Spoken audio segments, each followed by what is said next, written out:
नमस्कार वंदे मातरम साथियों, स्वागत है आपका हमारे इस YouTube चैनल पे। जैसा कि आप लोगों को पता है, उत्तर प्रदेश की राजनीति में एक जो है मिल्कीपुर की विधानसभा सीट है, जहां पर उपचुनाव होने जा रहा है, जिसको लेकर जो है उत्तर प्रदेश का जो सियासी माहौल है वो काफ़ी गर्म हो चुका है। लगातार अखिलेश यादव जो है पीडीए की बात कर रहे हैं, पीडीए के नारे को बुलंदी के साथ उठा रहे हैं। लगातार पिछड़ा, दलित, अल्पसंख्यक और आधी आबादी की जो आवाज़, उस आवाज़ को बुलंदी के साथ जहाँ पर सपा मुखिया अखिलेश यादव उठा रहे हैं, वहीं पर लगातार समाजवादी पार्टी के साथ में कंधे से कंधा मिलाकर जो है मुसीबत में, सुख में, दुख में रहने वाले तमाम नेताओं के लिए अखिलेश यादव जो है अभी से कार्य कर रहे हैं। और लगातार समाजवादी पार्टी की जो सूची है वो सूची बनाई जा रही है, जिस सूची में अखिलेश यादव ने देख रहे हैं कि समाजवादी पार्टी के साथ में कौन लंबे समय से जुड़ा हुआ है, जो लगातार पार्टी के संगठन के लिए, पार्टी में एकजुटता के लिए और पार्टी की जो विचारधारा, उस विचारधारा पर काम कर रहा है। और लगातार जो समाजवादी पार्टी का जो ग्राफ है, उस ग्राफ को उठाने का जो प्रयास है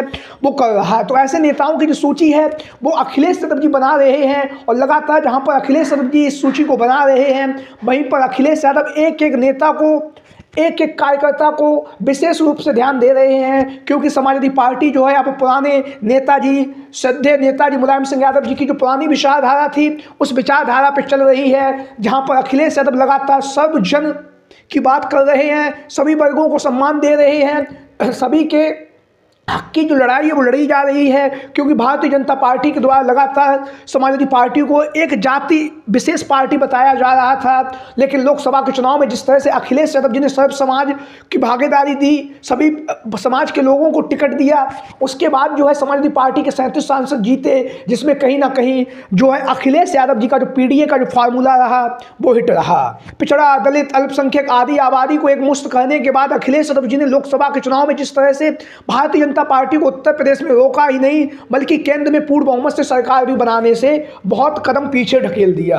हालांकि सरकार भारतीय जनता पार्टी की है केंद्र में, लेकिन अखिलेश यादव जी ने भारतीय जनता पार्टी का जो विजय रथ 2014 और 2019 में प्रचंड बहुमत के साथ चल रहा था, उसे उत्तर प्रदेश ही नहीं बल्कि देश में भी जो है अखिलेश यादव जी ने रोकने का काम किया है। और अब जो है अखिलेश यादव उत्तर प्रदेश विधानसभा चुनाव 2027 की तैयारियों में जुटे हुए हैं। हर वर्ग के, हर समाज के लोगों को जोड़ रहे हैं, हर जाति के लोगों को जोड़ रहे हैं। इसी बीच में जो है दो खबरें सामने चल रही हैं। राज्यसभा का जो चुनाव होने जा रहा है, जब राज्यसभा का चुनाव होगा तो समाजवादी पार्टी की तरफ से 2 टिकटें जो है वो फाइनल बताई जा रही हैं। पहली जो टिकट है वो डॉक्टर नवल किशोर साक्य की है। हम आपको बताते चले, डॉक्टर नवल किशोर साक्य को अखिलेश यादव जी के द्वारा फर्रुखाबाद की लोकसभा सीट से चुनावी मैदान में उतारा गया। हालांकि वे समाजवादी पार्टी से काफ़ी वर्षों से जुड़े हुए हैं, लेकिन इस बार की लोकसभा के चुनाव में अखिलेश यादव जी ने फर्रुखाबाद की लोकसभा सीट से डॉक्टर नवल किशोर साक्य को चुनावी मैदान में उतारा। पहली सूची में अखिलेश यादव जी ने जो 16 प्रत्याशियों की पहली सूची जारी की थी, उसी सूची में डॉक्टर नवल किशोर साक्य का जो है टिकट उन्होंने फाइनल कर दिया था।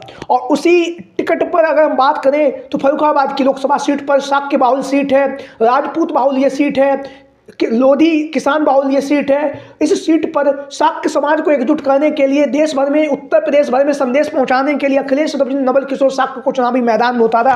और उसके साथ ही साथ एटा में देवेश साक्य को चुनावी मैदान में उतारा। और दोनों ही सीटों पर जो है समाजवादी पार्टी ने काफ़ी तगड़ा मुकाबला किया है। जहां पर अगर बात करें एटा की लोकसभा सीट की, तो एटा की लोकसभा सीट जो है वहां से देवेश साक्य ने जीत दर्ज की है, लेकिन फर्रुखाबाद की लोकसभा सीट से नवल किशोर साक्य जो है 2500 वोटों से चुनावी मैदान हार गई।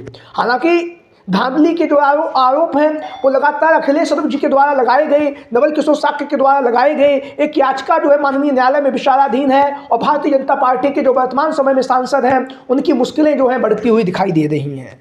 लेकिन नवल किशोर साक्य ने जिस तरह से शानदार प्रदर्शन किया, अब उसके बाद जो खबरें सामने चल रही हैं कि अखिलेश यादव जो है डॉक्टर नवल किशोर साक्य को आगामी समय में जब भी राज्यसभा का चुनाव होगा तो उन्हें राज्यसभा भेजने का कार्य करेंगे।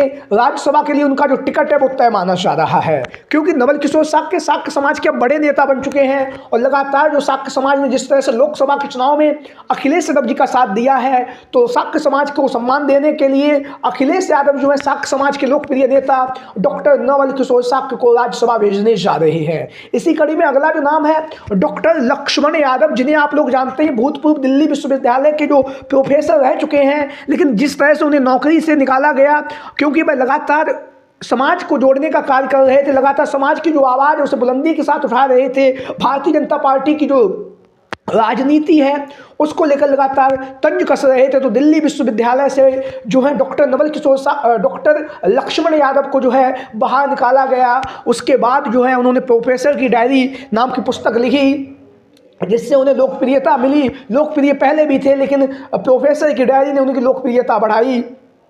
उसके बाद वे लगातार समाजवादी पार्टी के साथ में लोकसभा के चुनाव में भी दिखे। और अभी मिल्कीपुर में जब अखिलेश यादव जी चुनावी जनसभा को संबोधित कर रहे थे, तो उस चुनावी जनसभा में भी डॉक्टर लक्ष्मण यादव दिखे। तो अब जो है राज्यसभा का जब चुनाव होगा, तो राज्यसभा के चुनाव के लिए जो है डॉक्टर लक्ष्मण यादव की जो टिकट है वो तय मानी जा रही है, क्योंकि दोनों ही नेता जो है लगातार समाजवादी पार्टी के साथ जुड़े हुए हैं और लगातार समाजवादी पार्टी की विचारधारा पर कार्य कर रहे हैं। सद्य नेताजी मुलायम सिंह यादव जी की जो विचारधारा, जो दिखाया हुआ मार्ग है, उस मार्ग से आगे समाजवादी पार्टी को बढ़ा रहे हैं। तो आगामी समय में जब राज्यसभा का चुनाव होगा डॉक्टर नवल किशोर साहब के, और हम आपको बताते चलें जो है डॉक्टर लक्ष्मण यादव की जो टिकट है वो तय मानी जा रही है। आप लोगों की राय कमेंट बॉक्स में। जय हिंद, जय भारत।